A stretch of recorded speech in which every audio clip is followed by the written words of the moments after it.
Good evening. I'm Kathy McCarthy, Chief Operating Officer for the Texas Academy of Family Physicians. Thank you for joining us tonight for our final social media webinar. If you attended all three, you get a gold star. If you missed the others or you want to share them with a colleague, or this one that'll be recorded, they're all on our website or will be after this one is finished. We assembled a panel of Texas family physicians to join Dr. Sevilla tonight to share their experience and answer your questions. Dr. Mike Sevilla is a family physician from Salem, Ohio. He began creating social media content back in 2005. He also contributes to traditional media with articles in various publications and segments on his local news. You can see his contributions on his website, drmikesevilla.com. Dr. Chrisette Dharma is a longtime TAFP member and past recipient of the AAFP Exemplary Teaching Award for volunteer faculty. She has a small independent practice in Dallas and uses the handle The Nagging Doctor to educate and inform her patients. Dr. Mariel Bagley is in the 2022 class of the Texas Family Medicine Leadership Experience. She's faculty at Christus Santa Rosa Family Medicine Residency Program in San Antonio. She runs the social media for the program. Dr. Kendra Williams is the resident member of the TAFP Board of Directors and is finishing residency at Texas Tech Odessa. She used social media throughout her training to connect with her peers and to educate and share her experience. So I'm going to turn it over to Mike, but the chat feature is enabled so you can communicate with each other, but please use the Q&A to post your questions. Thank you so much for being here, and thank you to all of our panelists. And thank you, Kathy. So thanks everybody for joining us, and thank you panel for being here tonight. So why don't we just kind of jump into things? So obviously we're going to talk about social media, but obviously we're going to talk about our love for family medicine as well. So as part of your introduction, just kind of introduce where you are in family medicine, and then just talk a little bit about, what you do on social media, how you got started in it. And then that'll be kind of a nice jumping off point, and then I'll ask some questions. So Dr. Dharma, why don't you go first? And I really want to hear, I'm really curious about how the Nagging Doctor moniker came about. So take it away. Right. So I don't even know how long I've been doing social media. I think it was an offshoot of my personal social media. And someone was commenting on how all I ever do is go on and on about whatever the topic is. And I was like, oh, yeah, because I'm the Nagging Doctor. And so that then ended up sticking. And at first I thought, oh, it should be more positive and uplifting or kind of just different. But then it wasn't really part of my personality, because I really do just go on like, wah, wah, wah, So it just fit right in to my handle and to my personality and kind of what I do on social media. And so it stuck. How and do I utilize social media, and why do we want y'all to know about social media so you can utilize it, is that I think it is like a new wave of what you did as a family medicine doctor kind of back in the day, when you knew what was going on with your friends and family and your patients.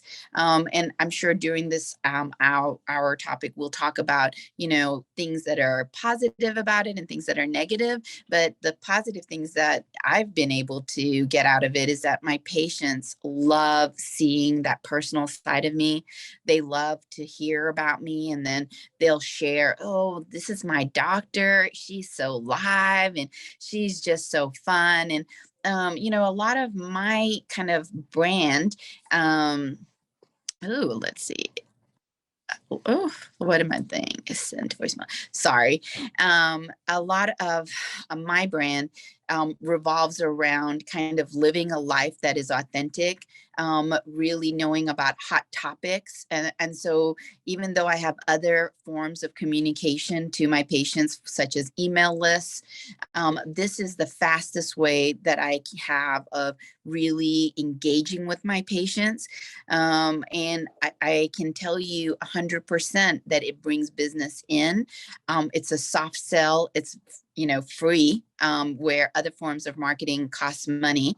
And so social media does a lot for our practice in engagement, in sales, in education. And, I just think that all of us need to do it in some way or form.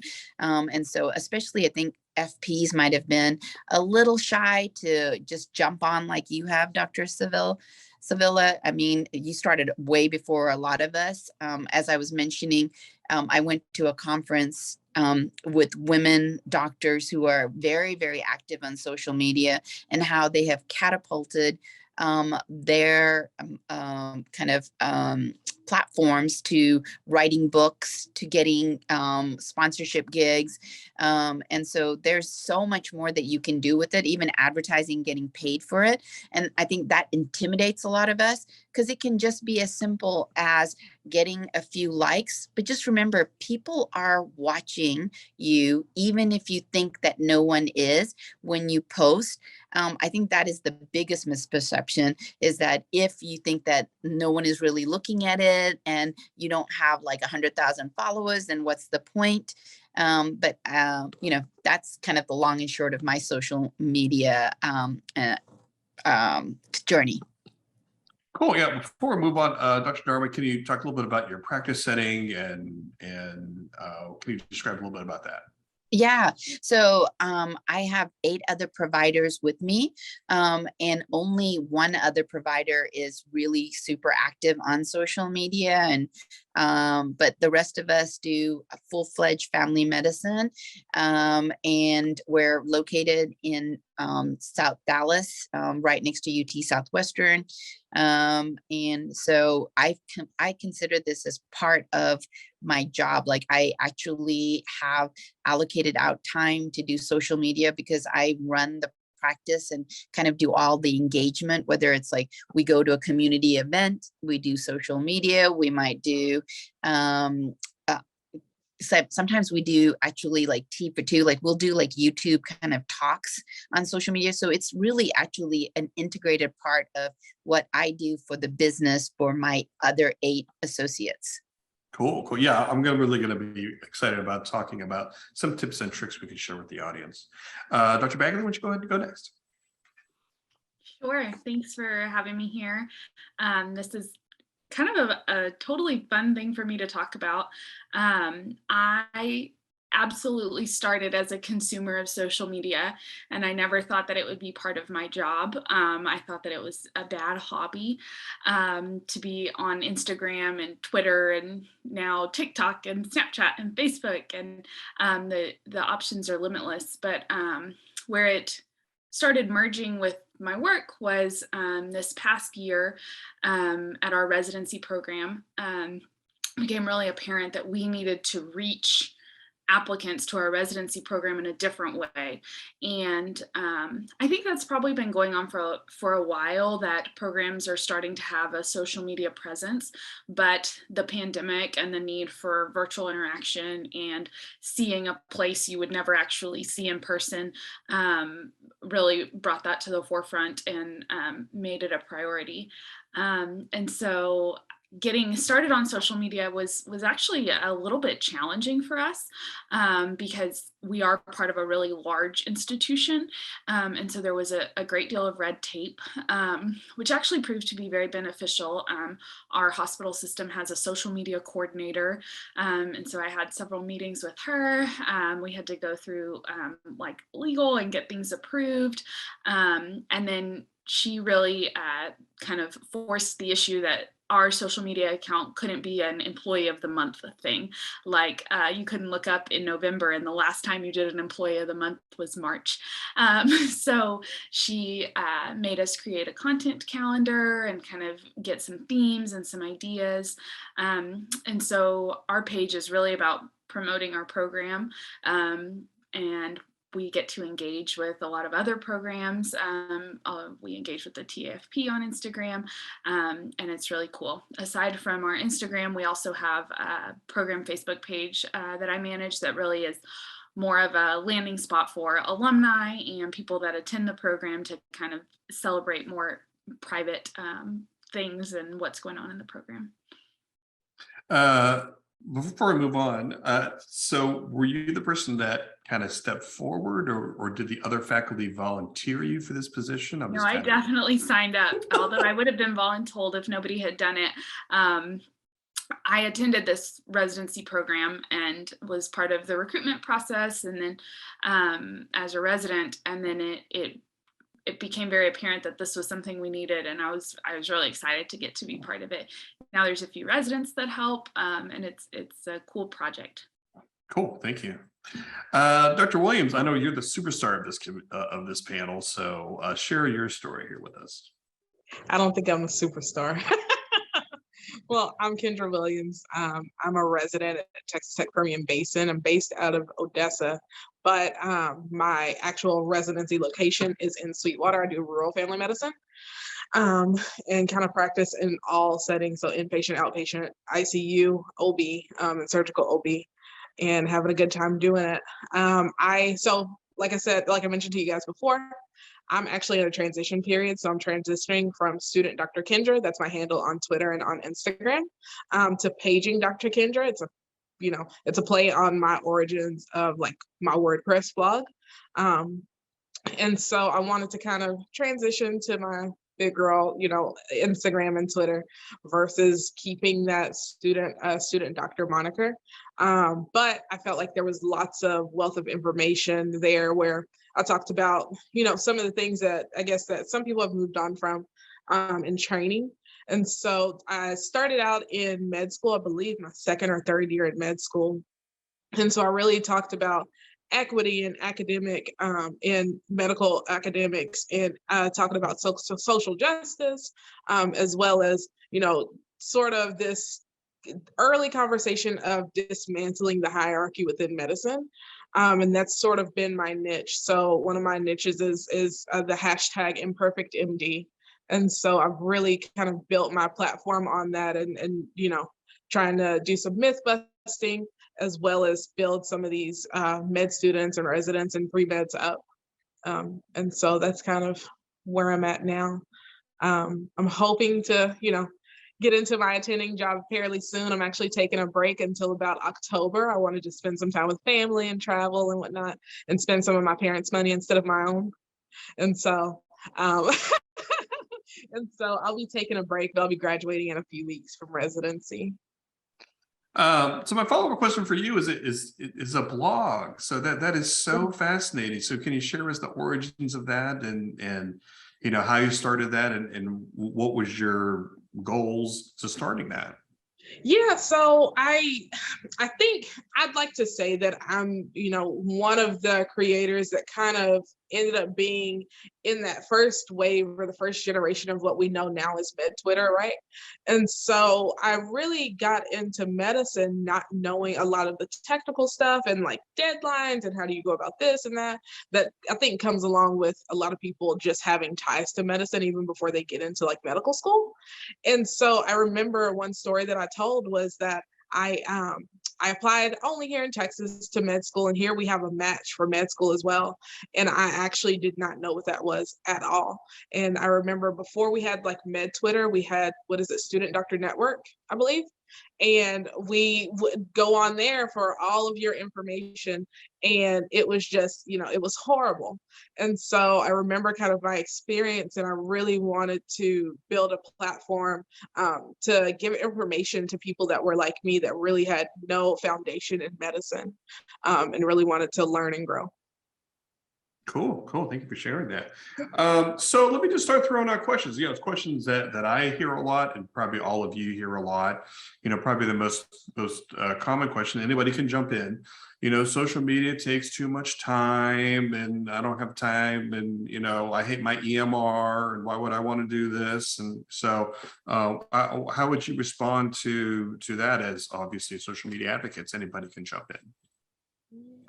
I think Dr. Dharma, she mentioned something like carving out time specifically for social media, but also I took on like Crowdfire early, where when I was only giving information on my Twitter and on my WordPress, I would use an automatic like posting app that I could set out, like I want, like people create these content calendars now.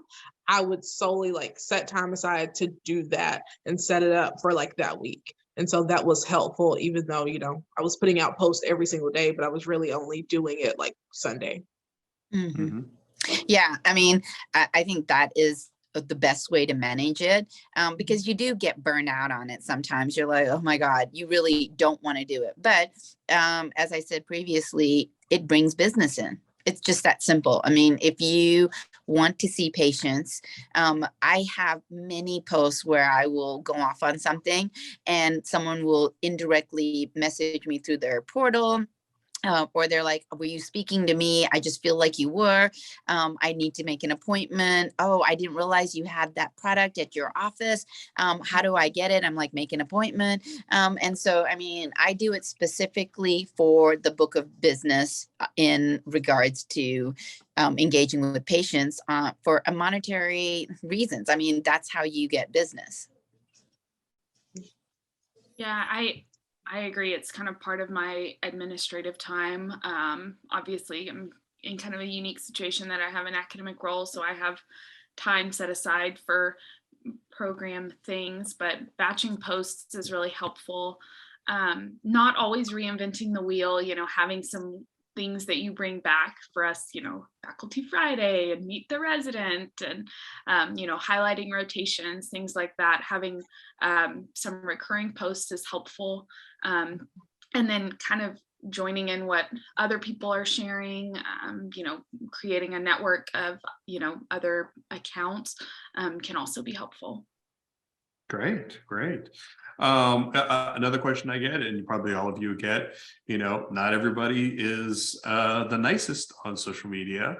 How do you deal with negative comments or people even who even personally attacked you on very nice platforms like Twitter and all that type of stuff? How do each of you kind of deal with those negative, bad people?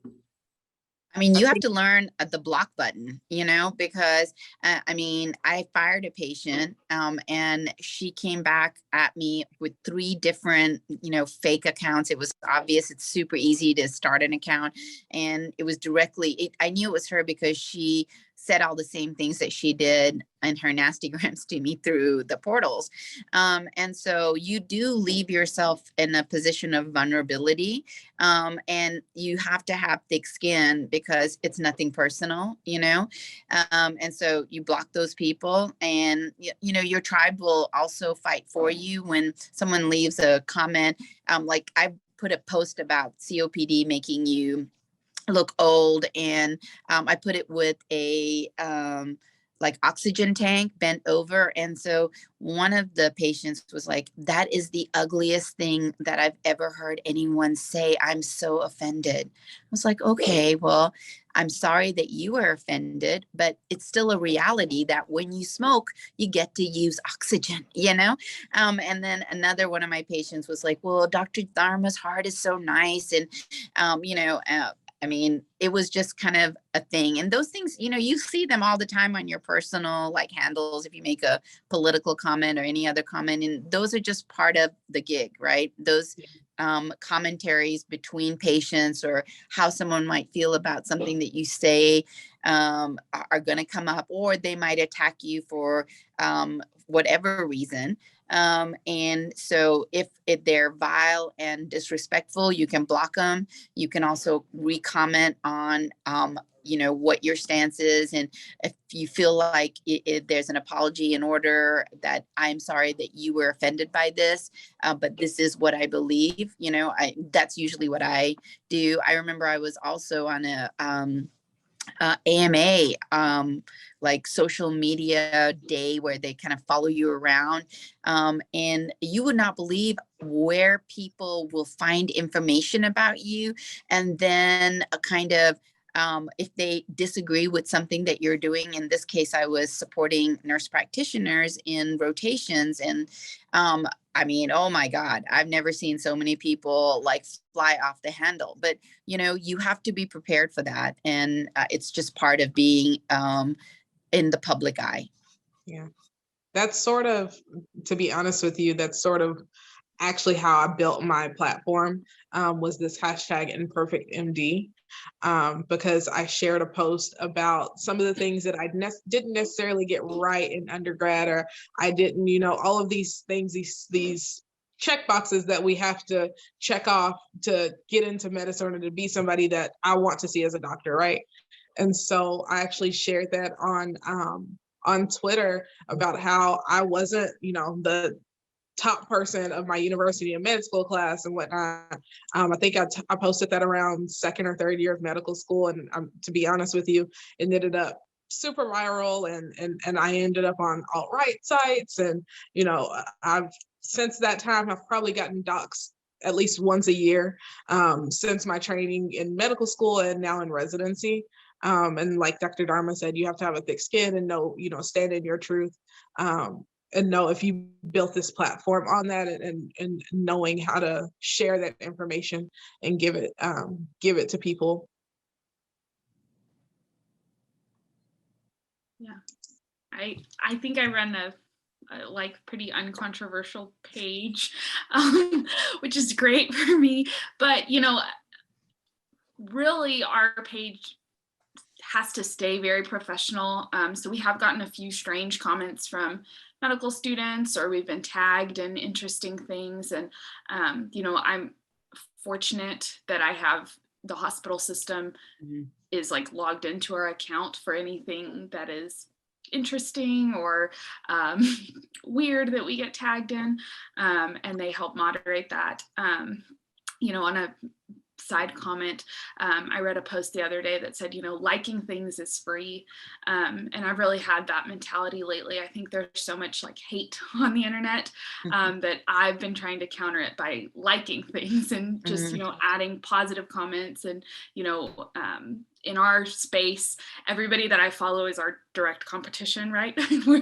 I'm following the Waco program and UT San Antonio and JPS and every single program we're following. But I like everything they post because that's free, and I'm happy for what they're doing at their programs.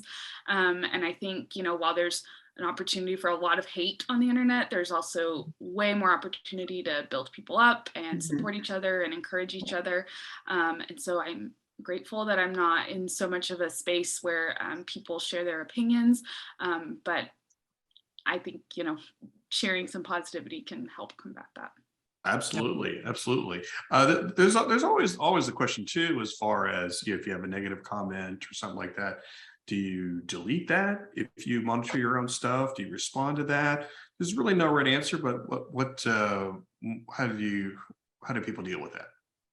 It depends. I think I do some myth busting, and that's what my platform has been built on. If I have like racist comments and that sort of thing, I'm very good at blocking people. And so I don't know, Dr. Dharma might be able to tell you better, but I don't know if you can delete comments on Twitter, but I'm fairly good at blocking people if it's just something that doesn't need to be on my platform.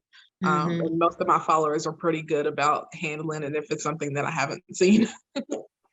Yeah. So, and that's the other thing is like, there are so many platforms. I mean, do not feel like you have to jump into all of them, because it's just too much to start off with, So whatever your personal platform is that you use, that's what I would start with. I personally am a Facebook person, and I understand their platform. I force myself to try to link it with Instagram and try to do those together, but I am not a user-friendly Instagram person, although I have gotten better. I think it's for people who are younger and get it. I'm not, but I don't do Twitter. And so I never felt like I could do Twitter because I've never been on it socially. So I was like, no, I can't do every single platform and be everywhere and understand all. I mean, it would be a full-time job. So don't do it. Don't think about it. Don't even, stress about it. Really work. Ooh, lots of noise going on. Sorry. Just work on one platform at a time so that you can learn how to use it. But yeah, in regards to specifically what you do when you have a person who leaves negative comments, I think we had kind of addressed it at the beginning too, is just you can't erase a comment. You know, you can block a person, at least on Facebook specifically, and on Insta, I think, because I have. But you can't necessarily get rid of a comment unless you report it. And then, you know, when you're reporting it, that's a whole nother, you know, scenario. So what I would say is, stand on your truth, like Dr. Williams discussed, and just God, I don't want to say like go back. Don't go into a dispute back and forth, because remember, you still have your professional license, you know, on the line, right? So you can't go down a little rabbit hole with someone who is being petty with you. And so you have to be very general and not vague. Yeah, general and vague. That's what I would say. If someone is like, you know, commenting on something and they don't like what you're doing, or they make a negative comment, then you can say, this comment is surprising, and unfortunately I don't agree with that, and then don't keep going back. That's what I would say, is if you don't go back and forth with someone, because that is not going to work out well for you, and then it's out in public knowledge, and then you are the adult, you are the doctor, so don't do it. Yeah, this is so tough for me because, like, I'm the moderator and I have so much to say, but basically I agree. Don't take the bait. We do have questions from our audience, which is awesome. Thank you for the questions. But before that, I do want to find out what maybe with Dr. Williams and Dr. Bagley about the question of, oh, there's too many social media platforms. I'm overwhelmed. So there's too many, so I want to do any of them. So what's your advice to people about multiple social media platforms? Yeah, so I avoided Facebook because it's kind of been my family and friends type platform. I think each platform serves a different purpose. I'm on Instagram, but I love taking selfies, but as far as content creation, I'm not really on Instagram, or I'm on Instagram, but not really that active on Instagram, and not active on TikTok at all, because I think that takes a lot of work. Now Twitter, I got into it because it's a fast platform. A lot of people get their news from Twitter. We're able to discuss hot topics. There's lots of things that I see on Twitter that I discuss with my parents lots of times 2 or 3 days before it even appears on the news or something like that. And so I think find what your niche is and find what you want to use the platform specifically for and what works best for you. I think Twitter and Facebook, they're a similar platform and they work very well together. You can actually cross post. And then Twitter sort of stands alone. And then TikTok, I think, stands alone as well. But I think you have to be a little more advanced to be a good content creator for TikTok. And so that's something that I'm looking forward to working on when I'm on a break. But I think you just have to find what you're looking for, what you're wanting to give out to the public, and then work through it that way. Dr. Bagley, you want to defend TikTok? No, I'm just kidding. So, I love TikTok as a consumer. What thoughts do you have about multiple? I think it's helpful. I don't want to say get on social media, because I'm sure that our society would say get off your phone, but I think it is helpful to kind of lurk and consume first and say, like, how does social media serve me as a patient or as a residency applicant or whatever, as a med student applying, and then, where do I see myself being effective? Because I agree, all of the platforms have a very different flavor, and I go to them all for different things. Twitter for news and to see what the people thinking. Instagram is, where I get, more like put together, curated pieces. TikTok is entertaining. Facebook is where, you can search for like specific places. There's a huge presence on YouTube. I don't even know where to start with YouTube. But I definitely think knowing what your audience wants, or what you want to give to an audience, is helpful. For us, it made a lot of sense to be on Instagram. That seems to be where, most programs are kind of putting their curated but also real life foot forward. And so the posting style made a lot of sense there. Cool. Yeah, I fall more into Dr. Dharma's philosophy. I mean, I'm a small business owner. My audience is Facebook, and that's where I focus a lot of my comments. That's where I get a lot of my new patients. But I mean, I advise physicians, if you know that your population is on a certain platform, then focus your initial attention there. So that's how I advise people. So we have questions. So first question, what do you do when your patients want to friend you on social media? What advice do you have? Anybody can jump in. I just because my Twitter is sort of raw and on the edge. I don't think I've had any patients that follow me, but I've had patients try to add me to Facebook. I just block them. I'm not interested. Well, with me, actually, all my Facebook platforms are for patients, you know, so it's a very different. And I can tell you that all my friends and family totally make fun of me all the time. They're like, oh, we saw another selfie of you and, you know, doing whatever. Like, it's always very subtle. I'll wear something in clinic and I'll tag where I was. I always tag Southwest Family. And so it's like whatever's going on in clinic, and patients just love it. They eat it up. And they share it all the time with their other friends. So I'm not sure why. And sometimes people, I've literally had people, and I've had people want to take pictures with me so that they can post it. And oh, by the way, guys, I am putting up a backdrop with our Southwest Family, and then there is a selfie stick at the front of our office. I just finished ordering it, and so then you can take. Yeah, I mean, I am all about the sell. So you can get on, take a picture with yourself at the office, tag us, and then we have weekly drawings coming up.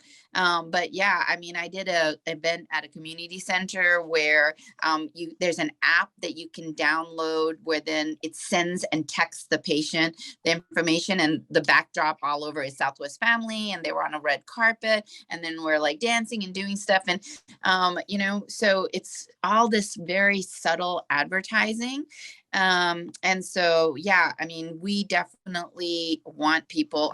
I have them on my personal, Chrisette Dharma. I have them on my The Nagging Doctor, you know, and then we have Southwest Family Medicine Associates. And that is the most boring kind of branded site. No one follows that. It's just uninteresting. I mean, it makes me want to go to sleep, but I just have it because I think you're supposed to for a business, but you can't really put lots of like stuff on there. So I have a lot more freedom when it's me. And then because I have more people who follow me, I will then share my Nagging Doctor to my personal feed and vice versa.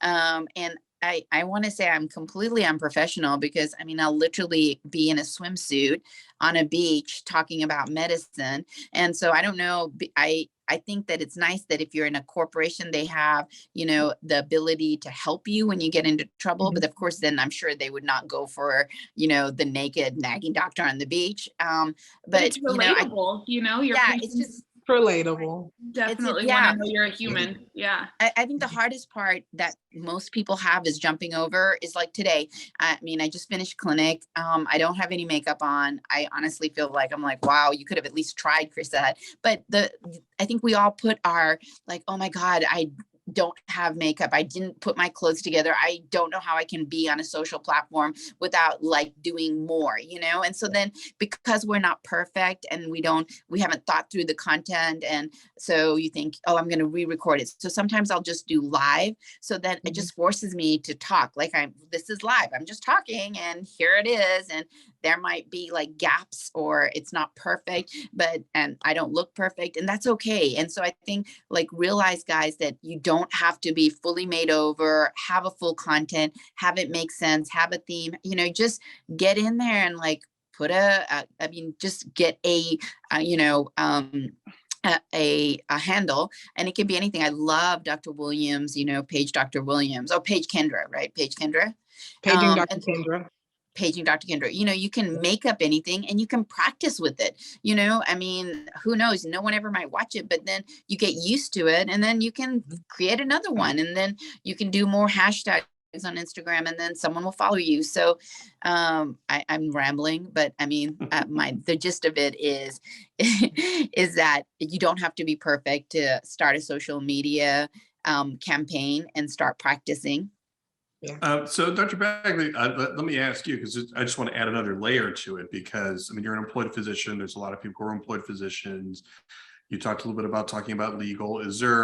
Are there certain social media policies that you have to adhere to? Like, are patients allowed to friend you on your personal thing? Can you explain a little bit? Especially there's a lot of employed physicians who have questions about social media.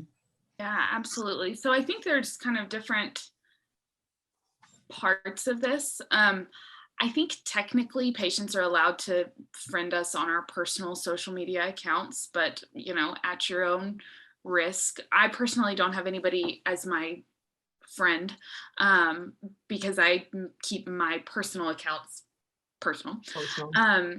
With our residency account, it's kind of interesting. That's a different question. But we have had issues of people, posting photos in the hospital that maybe weren't completely HIPAA compliant or things like that. And so really being aware of that is important. Understanding if your corporation has a social media coordinator, ours does, and she speaks to the residents once a year and kind of talks about, ways to stay out of trouble on social media. We like to share kind of patient stories and patient photos. We have a consent process through the hospital where they have to sign a DocuSign thing. So there are definitely some steps, and I think it's all about putting parts of yourself forward that you're comfortable with, and then keeping the parts of yourself that you want private. And nobody has complete access to all of you, and you get to decide what you're comfortable sharing and what you're allowed to share, and that's okay. You don't have to share 100% of everything with everybody. So cool. And that's sort of how I went about it. When I say I work in a small town, and one thing with rural medicine is patients, one, they know where you live. Two, they have a lot of access to you because they run into you at Walmart and they're your mail lady and everything. And so I have just kind of taken the personal stance to not engage with my patients on social media, simply because it turns very quickly to not just saying hi or tagging, they're at the doctor with me, to asking medical questions or requesting their med refills on my Facebook. Yeah, I'm glad that you mentioned. Yeah, I'm glad that you mentioned that, because that is a real thing. And I have to redirect them, because once they have access to your messenger, they're like, I left a message at the office. No one called me back. Sorry to call you. I know you're off, but I was wondering if you would take care of this. And I'm like, no, you have to send a message through the portal. But yeah, that happens actually a lot more than I would like. And that is part of the down part of being that available on social media. So I 100% agree with you, Dr. Williams. Yeah, just the other side of that is that, I live in rural Ohio, and I get this question a lot. And what I do when I give talks is that, patients and physicians have been friends even before social media. So I take a selective approach. I'm not right, and other people are wrong. It's just your comfort level as far as that goes. And I don't get bothered by people, because I selectively friend people who I know would do that. So there's no right way or wrong way to do it. It's just your comfort level. But there is that slippery slope where I've had to say, hey, we're not social media friends anymore. So yeah. So I mean, when we get questions about that, there's no right or wrong answer. It's just what your comfort level is, especially if you're in a rural community. Yeah. Something else, kind of to piggyback on what you said, Dr. Williams, is a lot of our content will kind of delay in posting, or we'll post later because it would be like walking out of a twin delivery, and it's like there was only one twin delivery today. That's pretty specific. We do some resident takeovers, and there's a fine line of headed to a code, and it's like, why are you on Instagram? Go to the code. When somebody's grandmother's, yeah. trying to. I have to explain that to my program that, us in social media, we often do delayed posting. I'm like, I promise you, I didn't, post that I was doing a circumcision on the only boy in the hospital. Yeah. And I did not delay patient care. I didn't shirk my responsibilities. I'm not doing TikTok dances in the call room when I should be rounding on patients. So I think, sharing like, look what our residents do, look at the fun we have, while balancing like our actual job and patient care is important. And not allowing it to look like we're farting around. Even though, I mean, like sometimes we are, but we don't want it to look that way. So we have another question about somebody wants to start a page for a residency program. So yay! So I'll have Dr. Baggy go first, but the question is just starting a page and want to start strong, want to be personable, but without TMI, smiley face. So what advice do you have to somebody just starting out to do a page about their residency program? Yeah, I think, for us, it was definitely like, who are we and what do we want to show people about our program? We wanted to show people our most important thing, which is our people. So we, do quite a good deal of features of the residents and the faculty and other components of our program to say, look at our really cool group of people you could work with. That's kind of low-hanging posts as well, like from a logistical standpoint. Like, we batched those at the beginning of the year. Everybody send in your few photos and a few comments about yourself, and now we've got some scheduled content. So that's easy. Same thing with highlighting different rotations, things that we do that we think are really cool and unique. And then honestly started following a bunch of programs, following a bunch of societies that, we work with, the TAFP, the AFP. There's all sorts of pages to follow, and engaging with people and answering questions. And, when cool things happen, we've always got a few people with a camera and we're sharing it. And this is really just about telling a story. Like, this is where we work, this is who we work with, and you want to work here too. I think it's required reading essentially for a residency program now. There's very few people that come to apply with us that have not checked out to see if we have an Instagram and see what it's like. And we really try to balance, like I said, kind of the curated, this is us looking nice, and like, this is us being real at work with our good friends. And I think everybody's looking for something tangible, especially now that people are doing virtual interviews. They're looking for anything and reaching out to any and everybody, especially, having a nice social media platform has been great for some residency programs. I know our program is just building theirs too. Something I have danced with, I don't know, this is like piggybacking on previous, is, we don't tag any of our residents in it. To kind of protect their autonomy. If they want their stuff shared or their handles shared, we'll do that. But, they're protected by HIPAA per se, but it doesn't seem fair that we would kind of pawn them out. So we're not like specifically tagging them unless they want to be. That's a nice sentiment. Dr. Dharma, any advice for a residency program starting getting on social media? You're muted. I don't think we can hear you. Maybe she got nothing. Oh no. I got it. Oh. She's doing the best she can. There you go. See, There you anyone go. can do it. You can be old and still do social media, but I got nothing on residency programs. That's cool. That's cool. So I'm going to ask all of you for some closing comments in a little bit, but I mean, do any panelists have any other questions that they've received on people who are curious about social media, or anything they want to get feedback from the panel before we start to close things up for the evening?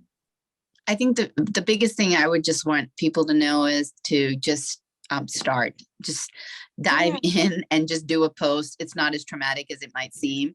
And you don't have to have amazing content. You can talk about the things that you talk about every day as a family medicine doctor. You give amazing advice. 20 people listen to you every day, and they're very interested in what you have to say. You don't have to be some world-renowned expert. I'd say that would be important. And then the second thing is, don't be fooled by the fact that if you think no one is watching you, be 100% assured everybody is watching you, and that it makes a big difference in bringing your practice up to the level so that you can generate business. Because at the end of the day, like, that is why all of us are doing social media. The residency, in order to bring residents, and that's her book of business, Dr. Bagley. And in regards to Dr. Williams, I mean, if she has blogs and posts, and I assume that there is, you know, some very tangible positive benefits. I know that for me, even I have gotten gigs where they've asked me to do some educational things, like, I mean, I don't want to say it was like a sponsorship, but I've gotten 2 or 3 really big like associations, affiliations, or leads from my social media, which I cannot even imagine, because I don't consider anything I do as being an influencer. I'm super small and completely insignificant. And yet the power of social media is like very, very strong, and it will really help you. So I would say to anyone who's even thinking about it, to either contact you, Dr. Mike, or, you know, the TAFP. I'm sure that they can help you in so many different ways and means, but really it's just the fear that is stopping you. So, you know. Cool. And Dr. Darbo, before I let you go, if people want to find you out there on social media, where can they find you? Yeah, so just, you know, go to the Nagging Doctor, and you can send me a message just like all my patients do, asking for whatever it is. But I mean, we would all love to help you in any way. And I mean, the most random things happen on social media, from direct messaging. And so you're welcome to reach out, or just follow me if you're really like completely bored out of your mind when you're sitting on the potty. Yeah, I'm there. Dr. Bagley, you have some closing thoughts, especially when it comes to medical education and in your world? Yeah, I think, you know, we keep saying like telemed is here to stay. This is here to stay. Social media is here to stay. It's how this rising generations interact with people. And I think it's, you know, if you want to meet people where they are, you need to be on the phone and on the computer. And I think it's a really cool way to engage people. And it's also cool memories. I mean, we haven't really talked about it, but I love scrolling our page, and I love seeing, you know, what we've done. It's a yearbook we have that's virtual, and we get to keep, and everybody can have in their pocket. So definitely don't be afraid to engage. Don't be afraid to follow. It's free to like everything. There's no penalty for over liking. So, you know, hype up the other people that are doing their best on the internet. Don't engage the trolls, and follow our program. And Dr. Bagley, I know you typed some things in the chat. For people who are watching this on the video replay, where can people find you or find your program on social media? Yeah, so you can find us at Christus FM Residency, and we'll follow back. Cool. Dr. Williams, you have closing thoughts on social media? Yeah, I think anybody that's interested in kind of starting up, just find your niche and stick with it. I'm really stuck in the same place, in the same content that I started out with when I was a second year in med school. And so I think you find your place within social media, and, you know, it's always something important that you can hand out, especially in the med Twitter world or the med social media world.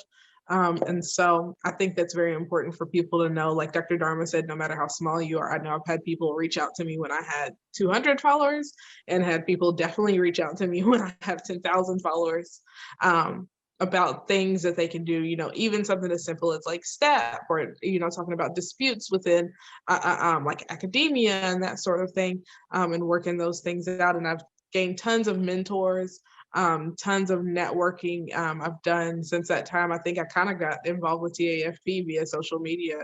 And so I've really enjoyed my time here. And so I anticipate staying. And so hopefully you guys can follow me on Paging Dr. Kendra on Instagram and Twitter. Cool. Very good. And just kind of my closing thoughts, you know, as I end, you know, a lot of my talks, you know, I tell a lot of my audiences, you know, I mean, other people We have let other people tell the family medicine story, and it's the Bronx story. And if we don't rise up as family physicians to tell our own story, nobody will. So we need everybody's voice out there. And you can find me at Dr. Mike Sevilla, drmikesevilla.com. So Kathy, I will turn things back to you. Great. Well, thank you all so much. This was really fantastic. It exceeded my expectations, and I know our attendees got a lot out of it, and we'll have the recording of it on our website. I want to thank Dr. Mike Sevilla for putting together this 3-session series. And I didn't mention it before, but he's an honorary Texan. He's kind of one of us. He has graciously Big hug. donated Come here. his honorarium for these sessions to the TAFP Foundation.